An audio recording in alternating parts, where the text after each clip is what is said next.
जय Shivray sir. जय शिवराय. बोला. Sir आता 4 दिवसापासून पावसाचं वातावरण आहे महाराष्ट्रात बऱ्याच भागात. हम्म तर हम्म हम्म सर्व शेतकऱ्यांना पावसाची वाट लागलेली आहे.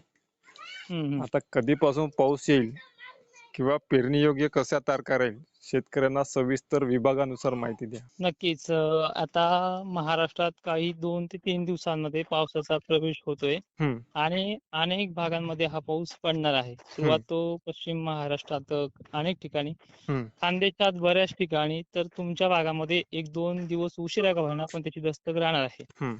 आता परिस्थिती आपण आतापर्यंत पाहिली, खूप गंभीररित्या वातावरणाची जी काही क्रिया आहे ती हो. पाहायला मिळाली हो. आणि गेल्या वर्षीच्या तुलनेमध्ये जवळपास आज 5-6 दिवस उशिरा का होईना हम्म. वातावरणाची जी काही तारखा आहे त्या उशीर झालेल्या आहेत. हो. हो. पण आता हे जे काही टप्पा येतोय पुढचा वातावरणाचा, हम्म. याच्यामध्ये पावसाची शक्यता तुमच्या परिसरामध्ये वर्ध्यामध्ये 20 ला आणि 24 ला आहे. हम्म. हम्म. पण जोर जो जास्त आहे तो 24 पासून 25 पासून पुढे चांगला आहे. हम्म. हम्म. आणि 21 पासूनच तुमच्या भागातलं वातावरण बनते. आजही ढगाळ परिस्थिती व्हायला तिथे सुरुवात झाली असेल अनेक ठिकाणी. हो, आज ढगाळ वर्धा. परिस्थिती आहे. हम्म. तर अशा प्रकारची ही कंडिशन वाढत जाणार आहे आणि अवघ्या 72 तासामध्येच हम्म. ही परिस्थिती सुधारणार आहे. हम्म. हम्म. हम्म. आणि भोकरदन, जाफराबाद, देऊळगाव राजा, जे काही जालना परिसर आहे, संभाजीनगर आहे, हम्म. जळगावचा दक्षिण धुळे परिसर आहे, हम्म. नाशिक क्षेत्र आहे, हम्म. अहिल्यानगर, बीड जिल्हा, परभणी, माजलगाव, इकडे खाली लातूर पट्टे, नांदेड, हम्म. हिंगोली पर्यंत पावसाची मजल हम्म. ही 22च्या संध्याकाळी आहे.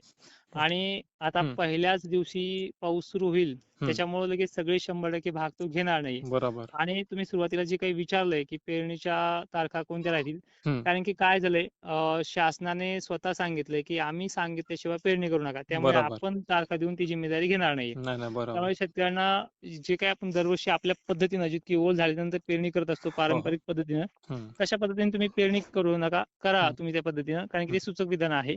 हम्म. आणि शासनाने जोपर्यंत सांगितलं नाही तोपर्यंत करू नका. बरोबर. सर, हम्म. मग ते अल निनोचा दुष्काळ ह्या प्रसार माध्यमामध्ये चांगलाच पसरला आणि शेतकऱ्यामध्ये आता कसं 4 दिवसापासून पावसानं सुट्टी घेतली त्यामुळं ते भीतीमय वातावरण शेतकऱ्यात तयार झालं. हे बघा, शेतकरी मला वाटतंय आजकाल पेरणी करत नाहीये. मागील खूप वर्षापासून पारंपरिक पद्धतीने जो शेती करतोय. बरोबर. 25 जून पर्यंत पाऊस आला होता 2023 ला. हम्म. गेल्या वर्षीचं आपण चित्र जर पाहिलं तर काय आपल्या पेरण्या काही ठिकाणी 15ला झाल्या, तर काही ठिकाणी 13 झाल्या, तर काही ठिकाणी 18-19 झाल्या होत्या. हो, म्हणजे आजच्या बरोबर. तारखेपर्यंत. बरोबर. मग आता ज्या दिवशी तुमच्या पेरण्या होतील त्या हम्म. दिवशी समजून जाईल की तुम्हाला पाऊस किती लांबलाय म्हणून. बरोबर. आणि पंढरपूरची यात्रा मागे फेरेपर्यंतही कधी कधी पेरण्या होत नसतात. हम्म. हम्म. तो काळ जुलै महिन्याच्याही तारखा आपण पाहिल्या, त्या साली दुष्काळ नाही राहिला. हम्म. आता इथे मोठ्या मोठ्याने संस्थेने सांगितलं, हाच कसा म्हणत नाही की दुष्काळ नाहीये.